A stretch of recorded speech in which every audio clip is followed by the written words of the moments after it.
My name is Keith Carson, Director of Partnerships with Therapy Specialists. I'm joined by my colleague, friend Kelly Cooney, VP of Compliance and Training.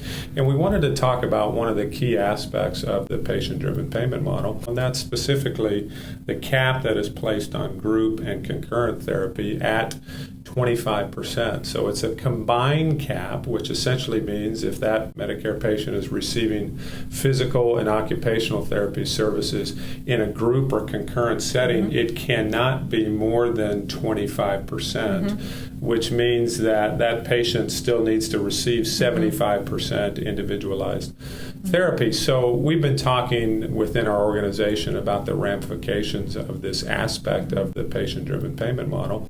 And we know it will certainly have an impact on margins and an impact on costs. So how do you see it impacting that, not only for us, but also for the facilities that we serve?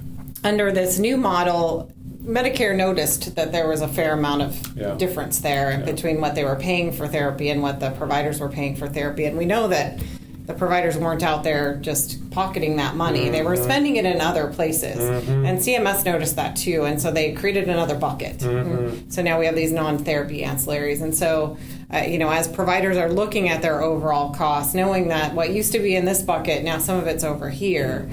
So we all need to look at that and say, how do we manage that process? So, some of the things you talked about, the group and concurrent, we have some opportunity to really use that more than we have in the past as an industry. We're really excited about that opportunity. We're really good at it. Here in California, we deal with a lot of managed care organizations that have taught us well how to get great outcomes using those modalities. Our software vendor is partnering beautifully with us to provide us with some resources so that we can do that well.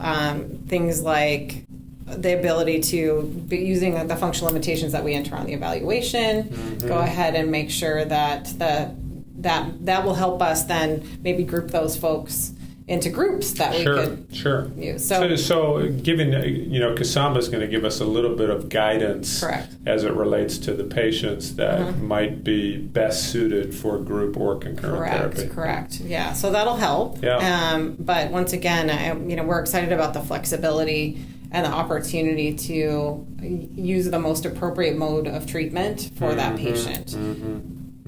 Yeah, very, very helpful. Really appreciate that, Kelly. And we continue to put out videos, and we have them on our YouTube channel. Please feel free to visit us on YouTube and continue to stay up to date with what we're thinking about as it relates to therapy services, both now and into the future. Thanks.